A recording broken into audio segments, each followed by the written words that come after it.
Selamat siang dan salam sejahtera untuk kita semua. Yang saya hormati, Ibu Hajara SPD MPD, selaku dosen pengampu mata kuliah Bahasa Indonesia. Dan teman-teman sekalian yang saya cintai dan saya banggakan. Pertama-tama, marilah kita panjatkan puja dan puji syukur kehadiran Tuhan Yang Maha Esa. Karena berkat rahmat dan karunia-Nya lah kita dapat berkumpul dalam keadaan sehat. Hadirin yang berbahagia, pada kesempatan kali ini, izinkanlah saya menyampaikan pidato tentang perjuangan seorang ibu dan ayah. Sebelum lanjut, perkenankan saya untuk memperkenalkan diri terlebih dahulu. Seperti pepatah mengatakan, tak kenal maka tak sayang, tak sayang maka tak cinta. Perkenalkan, nama saya Francisca Era Matutu dengan NIM 2103264 dari kelas D. Perjuangan ibu dan ayah. Ibu adalah orang yang telah melahirkan kita ke dunia. Dan karena ibu jugalah maka saya dan kalian ada. Karena ibu, kita bertumbuh hingga seperti saat ini. Marilah sejenak kita tengok ke belakang. Sebelum kita dilahirkan ke dunia ini, ibu mengandung kita selama 9 bulan. Ibu mempertaruhkan nyawanya sembari menahan rasa sakit yang begitu dahsyatnya hanya untuk melahirkan kita. Kurang lebih 2 tahun, ibu menyusui kita tanpa kenal waktu. Siang dijadikan malam karena semalaman tak bisa tidur nyenyak.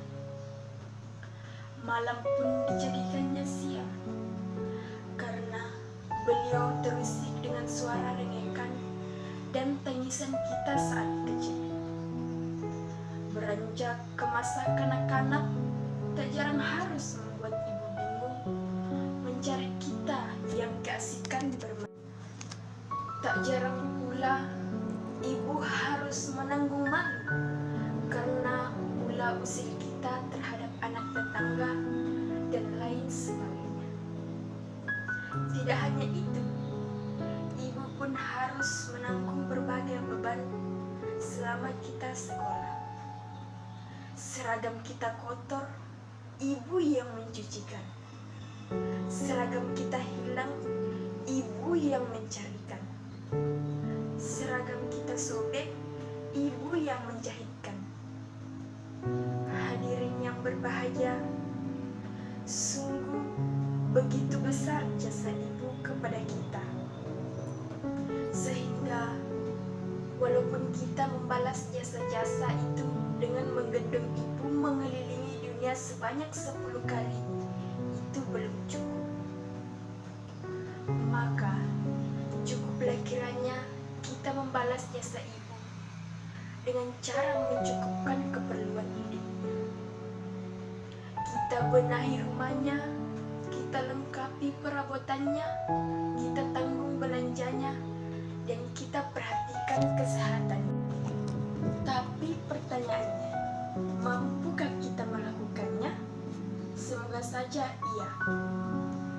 Jika tidak mampu melakukan semuanya, maka jangan tinggalkan semuanya.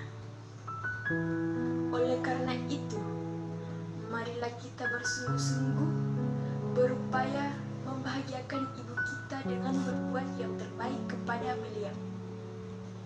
Setidaknya senantiasa mendoakan beliau agar dimudahkan segala urusannya, dimurahkan rezekinya, dipanjangkan umurnya, dan diberkahkan hidupnya. Dan janganlah sekali-kali kita menyakiti hati beliau, karena surga terletak di bawah telapak kaki ibu. Maksudnya, kita tidak mungkin masuk surga apabila ibu tidak memperkenankan kita. Kita juga akan banyak membayangkan tentang sosok yang kuat yang mampu mengayomi keluarga. Dalam benak kita akan banyak tergambar bahwa sosok ayah merupakan sosok yang sangat luar biasa.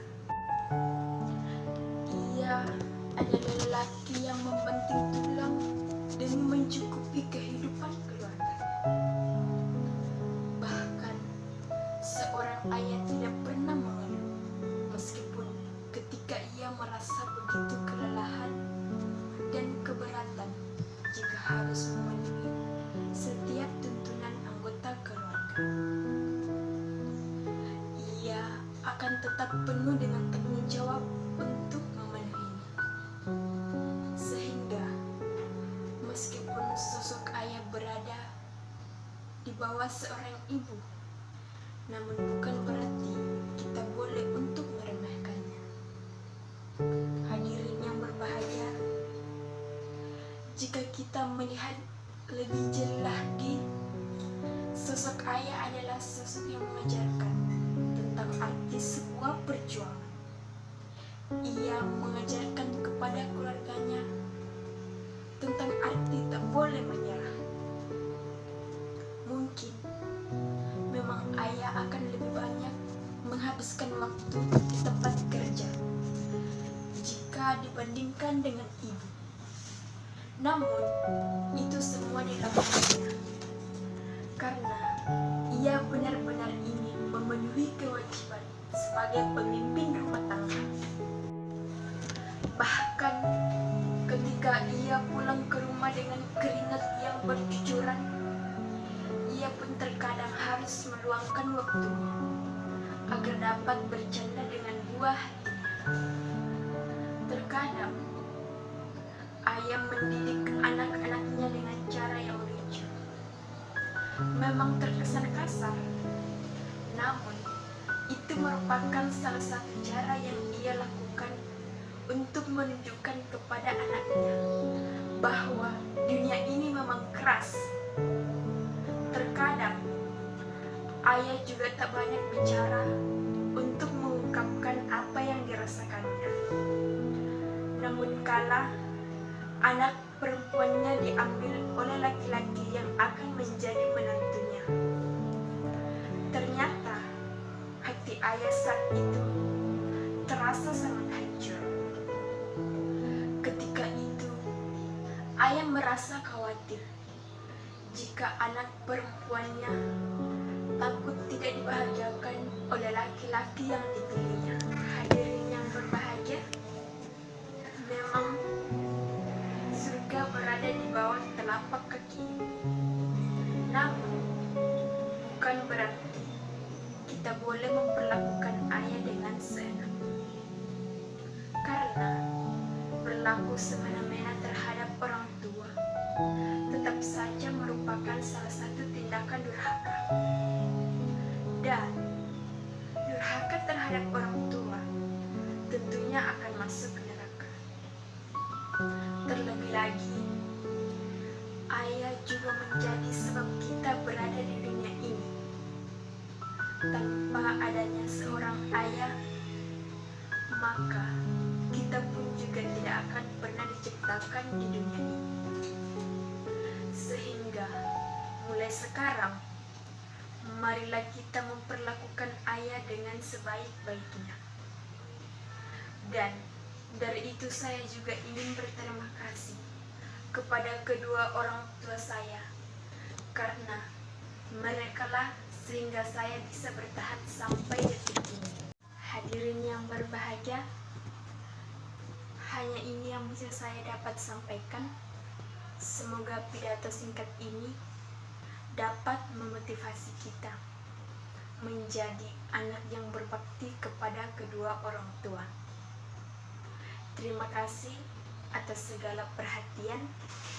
Jika ada tutur kata yang kurang berkenan di hati, dan mohon maaf atas segala keterbatasan saya. Saya tutup dengan ucapan terima kasih.